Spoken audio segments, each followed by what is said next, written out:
discussing about the description of two types of primary industry, that is primary extractive industry and primary genetic industry, and the description of secondary industry. Okay, so we will be going to discuss about these two topics.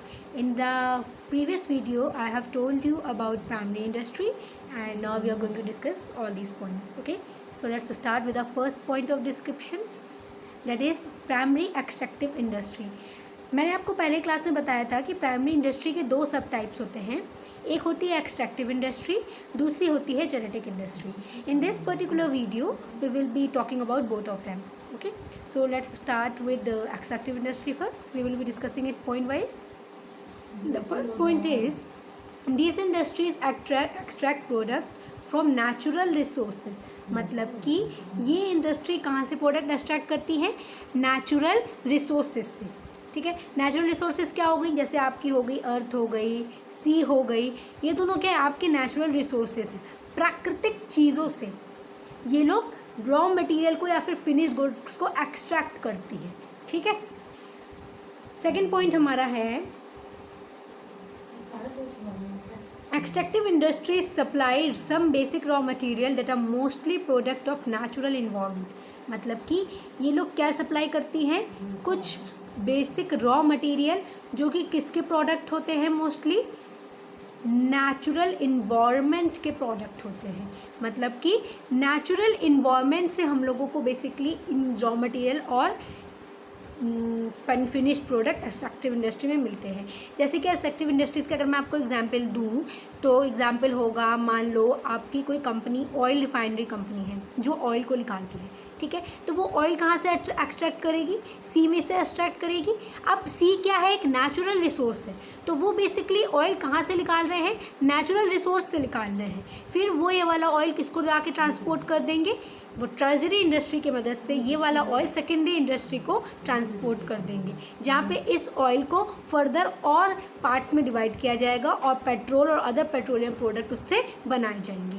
ठीक है, अगर या फिर मान लो कोई ऐसी company है जो वुड निकालती है जंगलों में से, जाके वुड को एक्सट्रैक्ट करके लाती है. फिर जो कंपनी पेपर बनाती है वुड का, उसको एज अ रॉ मटेरियल ये वुड्स दे देती है ताकि उससे पेपर बन सके. ठीक है, तो एक तरीके से क्या हो रहा है? ये लोग नेचुरल रिसोर्सेज से, नेचुरल इन्वायरमेंट से रॉ मटेरियल एक्सट्रैक्ट कर रहे हैं. इवन फिनिश्ड गुड भी एक्सट्रैक्ट करते हैं, क्योंकि कुछ पेड़ पौधे ऐसे होते हैं जिनको हम लोग डायरेक्टली एज अ दवाई यूज़ कर सकते हैं.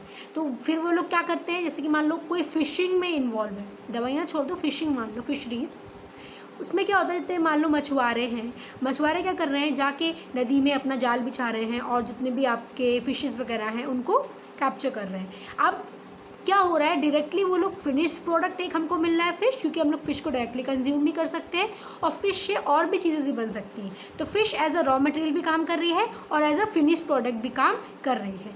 ठीक है, तो ये लोग क्या करते हैं? एक्सट्रैक्टिव इंडस्ट्री जो और अदर इंडस्ट्री होती है, सेकेंडरी इंडस्ट्री, उनको कुछ बेसिक रॉ मटेरियल देते हैं. कहाँ से? आपके नेचुरल इन्वायरमेंट से. ठीक है, ये और अबाउट था हमारा सेकंड पॉइंट के बारे में कि किस तरीके से ये जो है एक्सट्रैक्टिव इंडस्ट्री रॉ मटेरियल, कुछ बेसिक रॉ मटेरियल प्रोवाइड करती है. थर्ड पॉइंट हमारा है product of this industry are usually transform into many other useful goods by manufacturing industry. मतलब जो मैन्युफैक्चरिंग इंडस्ट्री होती है, मैन्युफैक्चरिंग इंडस्ट्री अभी उन्होंने टाइप्स ऑफ इंडस्ट्री पढ़ा था, तो उसमें हम लोगों ने पढ़ा था कि मैन्युफैक्चरिंग इंडस्ट्री किसका सब टाइप है? सेकेंडरी इंडस्ट्री का सब टाइप है. ठीक है, अब मैन्युफैक्चरिंग इंडस्ट्री नाम से सुन रहे हो, किसी चीज़ को बनाना, कन्वर्ट करना किसी चीज़ को फिनिश्ड गुड में. तो क्या होता है? जो भी रॉ मटेरियल हमको प्राइमरी एक्सट्रैक्टिव इंडस्ट्री से मिलता है, उस रॉ मटेरियल को हम लोग कहाँ देते हैं? जाके सेकेंडरी मैन्युफैक्चरिंग इंडस्ट्री में. मैन्युफैक्चरिंग इंडस्ट्री में क्या होता है? ये सारे रॉ मटेरियल को फिनिश प्रोडक्ट में कन्वर्ट कर दिया जाता है. ठीक है, तो यहाँ से जो भी हमको रॉ मटेरियल मिलेगा वो कहाँ जाके ट्रांसफॉर्म किया जाएगा यूजफुल गुड्स में? मैन्युफैक्चरिंग इंडस्ट्री में. ठीक है, समझ में आया थर्ड पॉइंट कि ये लोग रॉ मटेरियल कहाँ जाके देते हैं? मैन्युफैक्चरिंग इंडस्ट्री में, ताकि इसको कन्वर्ट किस में किया जा सके? फिनिश्ड गुड्स में. ठीक है, हम लोग पढ़ते हैं फोर्थ पॉइंट.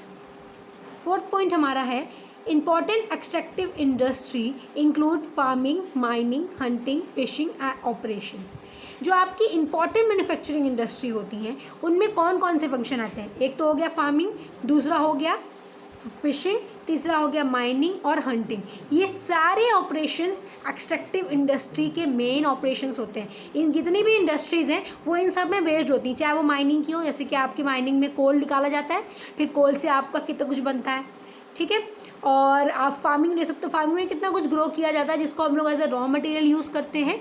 जैसे कि मैंने कल आपको वो वीट वाला एग्जांपल दिया था कि हम लोग को वीट मिलता है, उससे हम लोग जो है वीट को वीट फ्लावर में कन्वर्ट करते हैं, फिर वीट फ्लावर को और रिफाइन करके उससे हम मैदा बना देते हैं, ठीक है।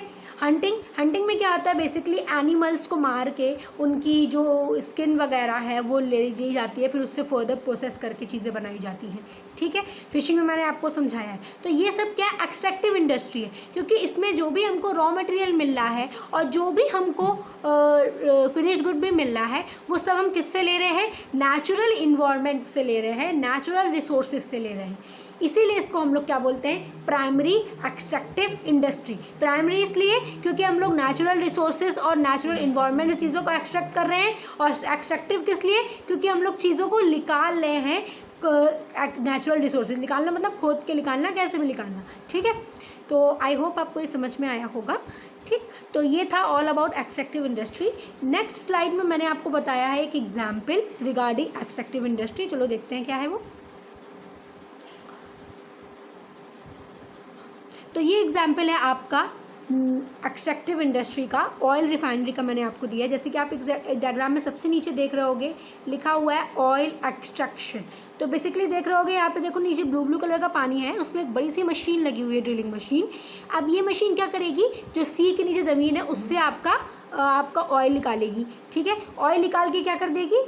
टर्शरी इंडस्ट्री की मदद से, टीडी की मदद से, टीआई की मदद से टर्शरी इंडस्ट्री सर्विसेज प्रोवाइड करती है, मैंने आपको बताया है, जिसके बारे में हम लोग डिटेल में नेक्स्ट वीडियोस में पढ़ेंगे। लेकिन अभी के लिए इतना जान लो कि ट्रांसपोर्टेशन सर्विस इनको कौन प्रोवाइड कर रहा है? Tertiary industry. प्राइमरी इंडस्ट्री जो भी मटेरियल रॉ मटेरियल निकालेगी उसको सेकेंडरी इंडस्ट्री तक पहुंचाने के लिए उसे ट्रांसपोर्ट की ज़रूरत पड़ेगी। वो ट्रांसपोर्ट की सर्विसेज कौन देगा? इसे टर्शरी इंडस्ट्री, ठीक है। अब क्या हुआ? ये रॉ मटेरियल कहाँ चला गया? सेकेंडरी इंडस्ट्री के पास चला गया। ये हमारी सेकेंडरी इंडस्ट्री। सेकेंडरी इंडस्ट्री ने क्या किया? इस रॉ मटेरियल को फिनिश्ड गुड में कन्वर्ट करके हमें यूज़ के लिए दे दिया। जैसे कि यहाँ पे हम लोग क्या यूज़ कर रहे हैं? पेट्रोल, आप देख सकते हो यूज़ कर रहे हैं, और भी पेट्रोलियम प्रोडक्ट्स ऑयल से बनते हैं, ठीक है। तो ये था ऑल अबाउट हमारा extractive industry.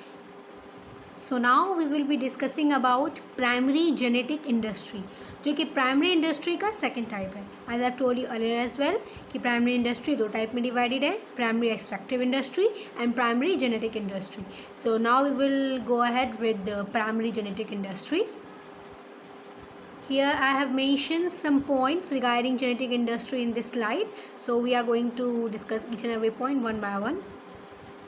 First point is, these industries are engaged in breeding of plants and animals for their use in further reproduction. मतलब कि इसमें ब्रीडिंग का मतलब क्या हुआ? पालन पोषण करना, प्लांट्स और एनिमल को खिला पिला के ग्रो करना ताकि उनके और ऑफस्प्रिंग्स हमको मिल पाएँ। जैसे कि आपने घर के अगल बगल देखते होंगे कई लोगों को चट्टा लगाया हुआ है जहाँ पे भैंस वगैरह पाली जाती हैं। तो वो लोग क्या कर रहे हैं? भैंस वगैरह को पाल रहे हैं, फिर उन भैंसों के बच्चे मिलते हैं, गायों के बच्चे मिलते हैं, फिर वो उस गाय को बेच देते हैं, फिर जो गाय का बच्चा होता है उसको बड़ा करते हैं, उसका दूध यूज़ करते हैं, उसके बाद फिर उसको बेच देते हैं। तो ये क्या कहलाएगा? Breeding of animals to for their use in reproduction, further reproduction. क्योंकि अगर एक जानवर को पालेंगे, उसको पालेंगे अच्छे से, तो उससे उनको दूसरा जानवर मिलेगा, दूसरे को पालेंगे तीसरा जानवर मिलेगा। इससे उनके पास जानवरों की तादाद बढ़ जाएगी, इसको वो लोग बेच भी सकते हैं या फिर उससे दूध भी निकाल सकते हैं। अगर वो गाय पाल रहे हैं, अगर वो लोग मुर्गे पाल रहे हैं, ऐसे जिसको हम लोग बोलते हैं पोल्ट्री फार्मिंग, जैसे मैंने यहाँ पर मेंशन किया है पोल्ट्री फार्म्स। पोल्ट्री फार्म्स में क्या होता है? आपके चिकन्स जो होते हैं ना, चूजे, पहले चिकन को लाया जाता है, फिर उसको ब्रीड किया जाता है, पाला पोसा जाता है, फिर उससे चूज़े मिलते हैं, फिर उनको पाला पोसा जाता है, और फिर उन्हीं चूज़ों को जब वो बड़े हो जाते हैं, मुर्गों में कन्वर्ट हो जाते हैं, तो उनको मार्केट में बेच दिया जाता है, इससे उनको पैसे मिलते हैं, ठीक है। ब्रीडिंग ऑफ प्लांट में मतलब क्या हो गया कि अब आप ये कहोगे कि मैम फार्मिंग तो आपकी प्राइमरी एक्सट्रैक्टिव इंडस्ट्री में है, तो यहाँ पे ब्रीडिंग ऑफ प्लांट को ग्रो करना जेनेटिक में कैसे आ गया? हमारा फार्मिंग में क्या होता है, हमें रिप्रोड्यूस नहीं करते हम लोग कुछ, हम लोग प्रोडक्शन करते हैं रॉ मटेरियल का, ठीक है।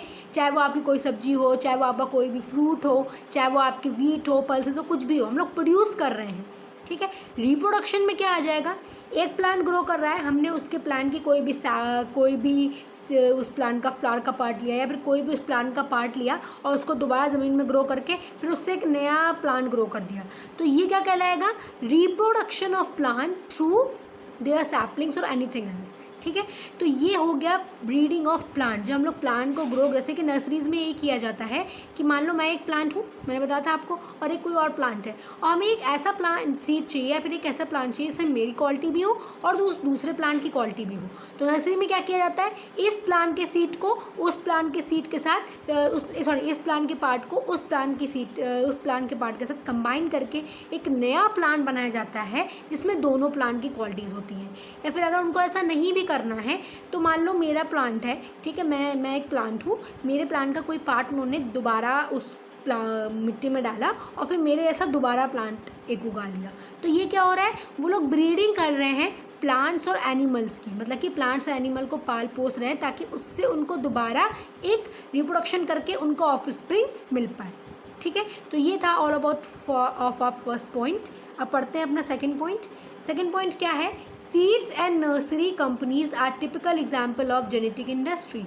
जेनेटिक इंडस्ट्री की टिपिकल एग्जाम्पल क्या है आपकी, सीड्स और नर्सरी की कंपनीज। सीड्स और नर्सरी कंपनीज मतलब सीड भंडार, मैंने आपको कल बताया था कि प्राइमरी इंडस्ट्री में आता है।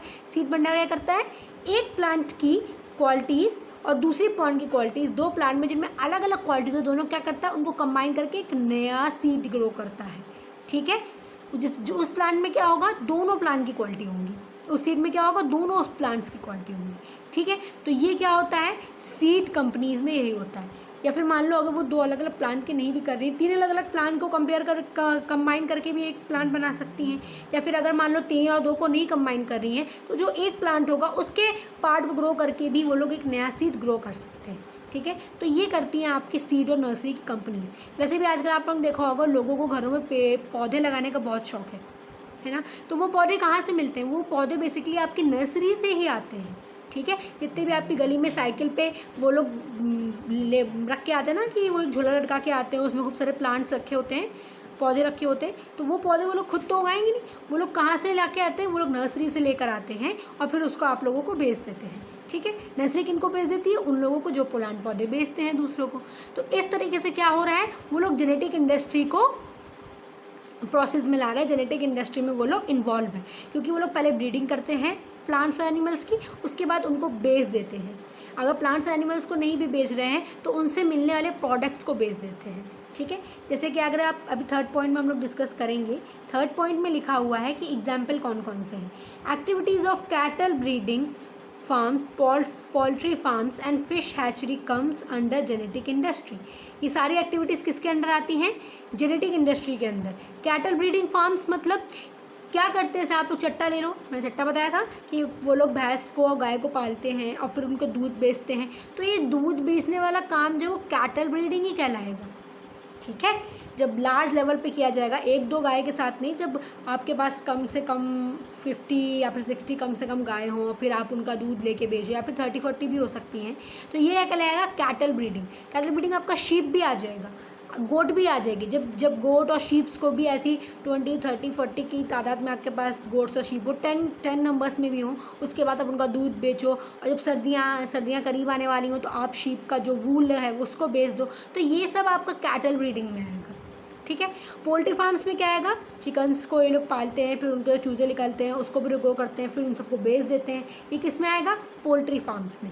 पोल्ट्री फार्म्स में ये भी किया जाता है कि जो 2 अलग अलग मुर्गे होते हैं उनसे मिला के एक नया ऑफस्प्रिंग बनाया जाता है, जिनमें दोनों अलग अलग क्वालिटी होगी। जो थर्ड बनेगा ऑफस्प्रिंग, उसमें क्या होगा, दोनों की क्वालिटी होंगी, ठीक है। आप लोगों ने 10th क्लास में पढ़ा होगा कि जेनेटिक डिफरेंस कैसे आता है जब 2 अलग अलग कंबाइन होते हैं, पढ़ा होगा इसके बारे में, तो वही ये लोग करते हैं, ठीक है। इसके बाद हमारा है fish and hatchery comes under genetic industry, ठीक है।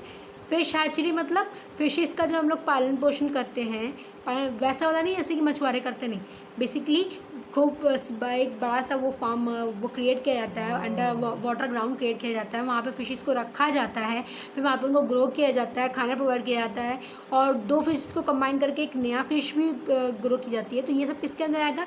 फिश हैचरी में। ठीक है, तो this was all about genetic industry कि जेनेटिक इंडस्ट्री क्या होता है और कौन कौन से एग्जाम्पल आपके होते हैं। जैसे कि आप यहाँ पे नीचे जो मैंने इमेज अटैच की है उसमें आप देख सकते हो कि मैंने एग्जांपल दिया आपको नर्सरी का, फिश कल्चर का, कैटल ब्रीडिंग का एंड पोल्ट्री फार्मिंग्स का। तो ये सबसे आप बोल सकते हो अच्छे एग्जांपल्स होंगे आपके जेनेटिक इंडस्ट्री के लिए। ठीक है, बेसिकली यही एग्जांपल्स होते हैं। ठीक, अगर आप देखो इसमें एक चीज़ और जुड़ी हुई है कि जो फ़िश कल्चर है, फ़िश कल्चर कुछ ऐसा नहीं होता है। फ़िश कल्चर वही है कि हम फिशेस को ग्रो करें और फिर उनको बेच दें मार्केट में। This is known as fish culture. जैसे कि आपकी जो एक्वेरियम होता है उसमें आपकी कहाँ से फिशेज आती है? इन्हीं फिश कल्चर वालों से ही प्रोवाइड होती हैं। ठीक है, आपको और ये बात ध्यान रखना डिफरेंस जो मैंने बताया है कि why farming is considered as primary extractive industry and why your nurseries are considered as primary genetic industry, क्योंकि नर्सरी में जेनेटिकल चेंज आता है। वो लोग 2 प्लांट्स को कंबाइन करके एक नया प्लांट तैयार करते हैं, लेकिन प्राइमरी में ऐसा नहीं होता है। प्राइमरी एक्सट्रैक्टिव इंडस्ट्री में ऐसा नहीं होता है। प्राइमरी एक्सट्रैक्टिव इंडस्ट्री में वो लोग क्या करते हैं, केवल प्रोडक्ट को ग्रो करते हैं, रॉ प्रोडक्ट। ठीक है, जैसे कि आपका वीट हो गया या फिर कोई फ्रूट वेजिटेबल कुछ भी हो गया। तो ये था हमारा ऑल अबाउट जेनेटिक इंडस्ट्री कि जेनेटिक इंडस्ट्री क्या होती है, उसके एग्जांपल्स क्या होते हैं।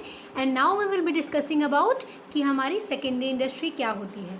यहाँ पे हमारे प्राइमरी इंडस्ट्री हो गई, प्राइमरी इंडस्ट्री के दोनों टाइप्स हमने डिस्कस कर लिए। अब हम लोग क्या डिस्कस करेंगे? Secondary industry. So let's move with secondary industry. I have mentioned some points regarding secondary industry and we will be going to discuss each and every point one by one. The first point is further process the raw material supplied by primary industry. मतलब secondary industry क्या होती है? ऐसी industry जो उस raw material को further process करे जो हम लोगों को किससे मिला है? प्राइमरी इंडस्ट्री से। ठीक है, प्राइमरी इंडस्ट्री बेसिकली क्या करती है? एक्सट्रैक्ट करती है रॉ मटेरियल को, किससे? नेचुरल रिसोर्सेज से। अब जो भी रॉ मटेरियल वो एक्सट्रैक्ट करेगी, ड्रॉ करेगी, निकालेगी नेचुरल रिसोर्सेज से, वो कहाँ पास ऑन कर देती है सारे रॉ मटेरियल? सेकेंडरी इंडस्ट्री में। क्योंकि सेकेंडरी इंडस्ट्री में मशीन्स होती हैं बड़ी बड़ी, तो उन लोगों का काम ही होता है कि जो भी रॉ मटेरियल उनको प्राइमरी इंडस्ट्री से मिले उस रॉ मटेरियल को कन्वर्ट किस में कर दे? फिनिश्ड यूजफुल गुड्स में। ठीक है, जो कि कंज्यूमर कंज्यूम कर सके। तो ये होती है हमारी सेकेंडरी इंडस्ट्री, जहाँ पे प्राइमरी इंडस्ट्री से मिले रॉ मटेरियल को हम लोग किस में कन्वर्ट करते हैं? फिनिश प्रोडक्ट में। ठीक है, अब पढ़ेंगे हम लोग सेकेंड पॉइंट इसका। For example growing farming is a primary industry, मतलब कि फार्म में कुछ भी ग्रो करना क्या है? हमारा प्राइमरी इंडस्ट्री है।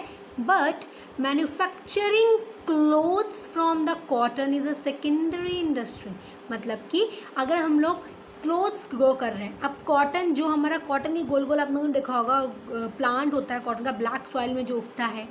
ठीक है, उससे हमें कॉटन की बॉल्स मिलती हैं। अब वो तो रॉ मटेरियल हमको मिला। ठीक है, प्राइमरी इंडस्ट्री है, उन्होंने रॉ मटेरियल ग्रो करके हमको दिया। अब सेकेंडरी, अब जो हम लोग वुलन क्लोथ्स पहनते हैं या फिर जो वुलन क्लोथ बोल रहे हैं सॉरी, जो भी हम लोग वुलन और कॉटन क्लोथ्स पहनते हैं वो हमको रॉ मटेरियल कौन प्रोवाइड कर रहा है? प्राइमरी इंडस्ट्री प्रोवाइड कर रही है। हम लोग उस रॉ मटेरियल को क्या करते हैं? सेकेंडरी इंडस्ट्री का ये काम होता है कि वो लोग इस रॉ मटेरियल को किस में कन्वर्ट करें? फिनिश्ड प्रोडक्ट में। जो भी कपड़े हम लोग गर्मियों में कॉटन के और सर्दियों में वुलन के पहनते हैं, तो वो जो कॉटन के कपड़े हैं वो कॉटन बॉल्स से कॉटन निकल रहा है और फिर उसको कपड़े में कन्वर्ट किया जा रहा है। अगर हम लोग वुलन पहन रहे हैं तो शीप की वूल हमको मिल रही है जेनेटिक इंडस्ट्री से, और फिर हम लोग उसको किस में कन्वर्ट कर रहे हैं? वुलन क्लोथ्स में। तो बेसिकली प्राइमरी मटेरियल को किस में कन्वर्ट किया जा रहा है? प्राइमरी इंडस्ट्री के रॉ मटेरियल को फिनिश गुड्स में। किसके द्वारा? सेकेंडरी इंडस्ट्री के द्वारा। एग्जाम्पल्स यहाँ पे आपके दिए हुए हैं, construction, automobile and steel industries. Construction industries कैसे आ गई? कोई भी चीज़ कंस्ट्रक्ट करने वाली, चाहे वो आपकी रोड्स हों, चाहे वो आपकी ब्रिजेस हों, चाहे वो आपको हॉस्पिटल्स हो, चाहे वो आपकी घर की बिल्डिंग्स हो, कोई भी बिल्डिंग्स हो, वो सब आपका रॉ मटेरियल आपको प्राइमरी इंडस्ट्री से मिलता है। लेकिन आप लोग उसको कन्वर्ट करके जो अपना घर बनाते हो वो किस इंडस्ट्री के थ्रू बना रहे हो? सेकेंडरी इंडस्ट्री के थ्रू। या फिर किसी भी चीज़ को प्रोड्यूस करना, जैसे कि मान लो अगर हम प्लास्टिक की बॉटल बना बना रहे हैं, तो प्लास्टिक तो हमको प्राइमरी इंडस्ट्री दे रहा है, लेकिन अगर हम उसको बॉटल में जो कन्वर्ट करें, जो हमको बॉटल मिलेगी, वो बॉटल कौन बना रहा है? Secondary industry. अगर हम लोग स्टील यूज़ कर रहे हैं तो वो स्टील के लिए जो हमारा आयरन है वो कौन प्रोवाइड कर रहा है? Primary industry. आयरन ओर से निकाल के माइनिंग के प्रोसेस के थ्रू एक्सट्रैक्ट करके, लेकिन जो कन्वर्ट हो रही है आयरन खूब सारी मशीनों के साथ गुजर के स्टील में, वो कहाँ पे हो रही है? सेकेंडरी इंडस्ट्री में। ठीक है। थर्ड पॉइंट हमारा है also includes machinery and equipment used in factory. जो भी मशीनरी हमारी यूज़ होती है किसी भी फैक्ट्री में, जिसको हम लोग कैपिटल गुड्स भी बोलते हैं, वो सारी मशीनरी किससे बनती है? अलग अलग पार्ट्स से बनती है। वो सारा पार्ट हमको लोहे से बनती हैं और अलग अलग पार्ट से बनती है। तो वो लोहा वगैरह हमको कहाँ से मिल रहा है? प्राइमरी एक्सट्रैक्टिव इंडस्ट्री से। ठीक है। तो जितनी भी हमारी मशीनरी होती है, जितने भी इक्विपमेंट होते हैं फैक्ट्री में, वो भी हमारी सेकेंडरी इंडस्ट्री में ही बनते हैं, प्राइमरी इंडस्ट्री के मटेरियल को कन्वर्ट करके फिनिश गुड्स में। ठीक है। क्योंकि आप कोई भी मशीनरी देखो, अगर मान लो आप अपना मोबाइल फ़ोन भी देख रहे हो, तो ये मोबाइल फ़ोन भी कहाँ पे बन रहा है? सेकेंडरी इंडस्ट्री में। सेकेंडरी इंडस्ट्री का एक सब टाइप है असेंबलिंग इंडस्ट्री। वहाँ पे मोबाइल कंपनी क्या करती हैं, उनको हम लोग असेंबलिंग इंडस्ट्रीज़ ही बोलते हैं, क्योंकि वो लोग अलग अलग जगह से मोबाइल का अलग अलग पार्ट लेके असेंबल कर देती हैं। ऑटोमोबाइल कार वाली कंपनीज क्या करती हैं? इंजन किसी और कहीं से ले लिया और सब जो मेन पार्ट होते हैं आपके, इंजन ले लिया और आपकी स्टीयरिंग व्हील ले ली, हर जगह से ले ली और फिर सबको कंबाइन करके पेंट कर दिया और आपकी क्या बन गई? कार बन गई। ठीक है। वो लोग खुद इंजन वगैरह नहीं बनाती, इंजन बनाने की अलग कंपनी होती है, वो लोग खुद भी बनाते हैं। कुछ कंपनीज खुद भी बनाती हैं, लेकिन सब कंपनीज खुद नहीं बनाती हैं। ठीक है। तो सेकेंडरी इंडस्ट्री में आपका ये सब भी मैन्युफैक्चर होता है। और यहाँ पर उन्होंने आपका एग्जाम्पल दिया है नॉन ड्यूरेबल गुड्स का, those that are consumed. Non durable goods होता है कि जो ज़्यादा समय तक आपका गुड्स ना चल पाए। ठीक है। जैसे कि आप पे कपड़े हो गए, कपड़े कितने साल चल जाएंगे? 3 साल चल जाएंगे, 4 साल चल जाएंगे। लेकिन अगर आप कोई इलेक्ट्रॉनिक प्रोडक्ट लो, जैसे कि मान लो आपने लिया वॉशिंग मशीन, फ्रिज लिया, तो वो आपका कम से कम 10 साल चल जाता है। ठीक है। तो वो आपका ड्यूरेबल गुड्स हुआ। नॉन ड्यूरेबल गुड मतलब जो आपका ज़्यादा टाइम तक ना चल पाए। जैसे कि खाना हो गया, अब खाना खाओगे तो ख़त्म हो ही जाएगा। ऐसा तो है नहीं कि आप एक बार कोई भी खाने की चीज़ लाते हो वो सदियों तक चलती है, पॉसिबल नहीं है।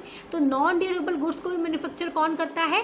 Secondary industry. तो कुल मिला के अगर आप देखो तो सेकेंडरी इंडस्ट्री वही इंडस्ट्री होती हैं जो प्राइमरी इंडस्ट्री से मिले रॉ मटेरियल को फिनिश्ड गुड्स में कन्वर्ट करती हैं। अब जो वो फिनिश्ड गुड बनाएंगी वो ड्यूरेबल गुड्स भी हो सकते हैं। ड्यूरेबल गुड्स मतलब जो लंबे समय तक चले, जैसे कि आपके फ़ोन्स हो गए, लैपटॉप्स हो गए, कार्स हो गई, आपका घर हो गए।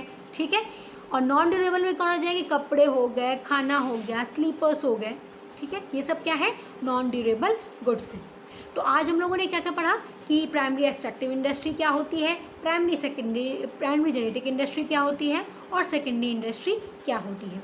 In the next video I will be telling you about the types of secondary industry, क्योंकि 2 टाइप्स की सेकेंडरी इंडस्ट्री पढ़ी है हमने, और जो 2 टाइप्स हैं उनके जो सब टाइप्स हैं वो भी हम लोग पढ़ेंगे।